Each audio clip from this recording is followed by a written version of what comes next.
everyone, my name is Dana Gelsomino, and this is episode 5 of the Ask a Question show, the show in which you ask a question about any type of narcissistic or otherwise abusive situation, and I, along with the audience here, will do our very best to help answer it for you. And our goal here is to help to empower you with our feedback and our support in order for you to move forward in getting that clarity, the closure, and the healing that you so deserve. So today's question comes from Tony, and Tony asks, "Dear Dana, how can you tell the difference between a selfish jerk and a narcissist?"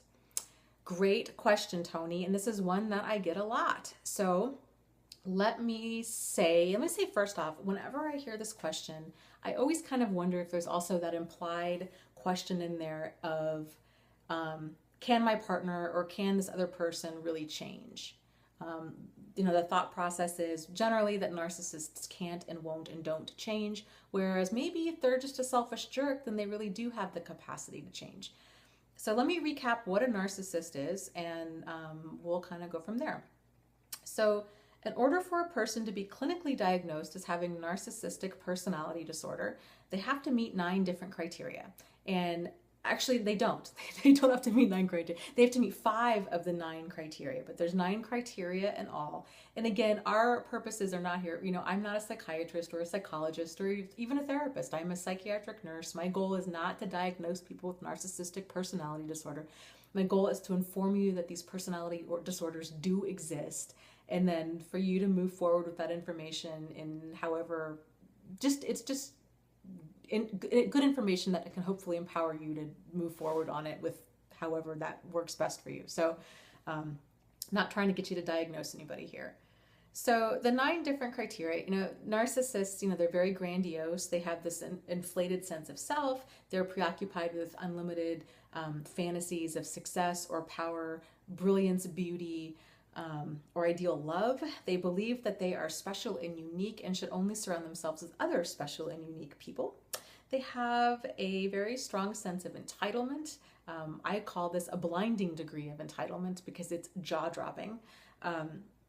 They are exploitative of others, meaning that they're highly manipulative. They exploit others to get whatever they want. They lack empathy.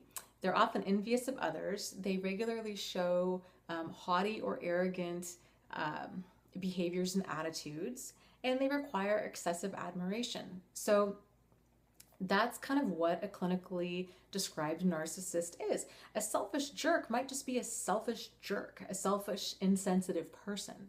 And really, with narcissists, the real problematic behavior, it's the lack of empathy, it's the lack of remorse, it's the blinding degree of selfishness, and it's the exploiting of other people. Those character traits are really what makes them so highly manipulative, dangerous, and destructive. The other stuff is more like annoying, but it's not dangerous or destructive. So I'm more concerned about the dangerous and destructive behavior when it comes to narcissists and other types of people that are like them.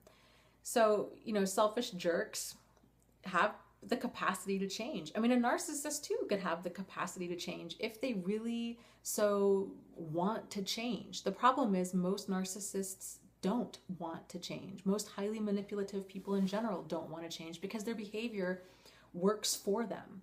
We're generally driven to change our behavior because we get to a point where we just have had enough. We get to the pain threshold of our, certain behaviors that we have cause us enough pain that we start taking action. We get to that point in our life where we're like, no more. As of today, things change. Well, narcissists don't tend to not ever get to that point because their behavior is always working for them, not really against them, because they're constantly manipulating and triangulating and concocting these, dramas and huge schemes and everything. They get their way. They lie, they cheat, they steal. These are the kinds of things that they do. So that's kind of the difference between the two. And really, you can tell a lot of narcissists will give great lip service to the fact that they do want to change. I think this is what keeps people in these relationships for so long, is that they tend to think that they are in a relationship with another normal, decent human being who just isn't perfect and who has a lot of these behaviors that, they'll finally hit rock bottom and then be motivated enough to go on and change them. they don't really realize that this person doesn't really want to change. So it takes a while for normal, decent people to realize that. And really the best way to tell if a person's truly changing is to pay attention to their actions, not their words, because narcissists do a really great job at saying everything they need to say in order to get what they want to get. And, pay attention to their actions and see and give it time. If they're really changing, then their actions will be consistent towards change. Give it 6 weeks to 6 months and see how much change you see in that period of time. But what they tend to do is they tend to give a lot of lip service. I know I'm kind of getting off track here, but I think this is important. People know about it. They tend to give a lot of lip service about, wanting to change. They say all the right things. They do all the right things just long enough that the victim allows them, back into the house or back into their life in some way, shape, or form. And then the behaviors start right back up again. So, go slow, pay attention to actions.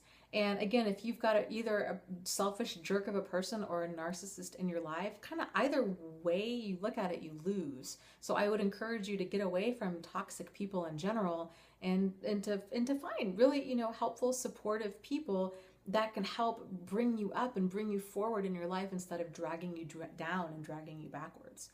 So that's my 2 cents on it all. I'll be curious to see what everybody else has to say. And if anybody else out there, you'd like to ask a question to be featured on the Ask a Question show, you can email me at dana@narcissistsupport.com. I'll put the information down here below in the description area.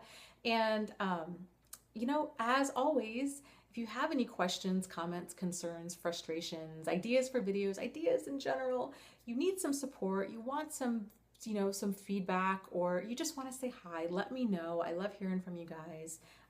Take care. And as always, lots of love to you. You guys, you are not alone. You are not crazy, and you really can heal from this. You really, really can. So remember too, the best revenge is a good life. So please pour your energy into making that happen. Okay. Take care, and I will talk to you soon. Bye.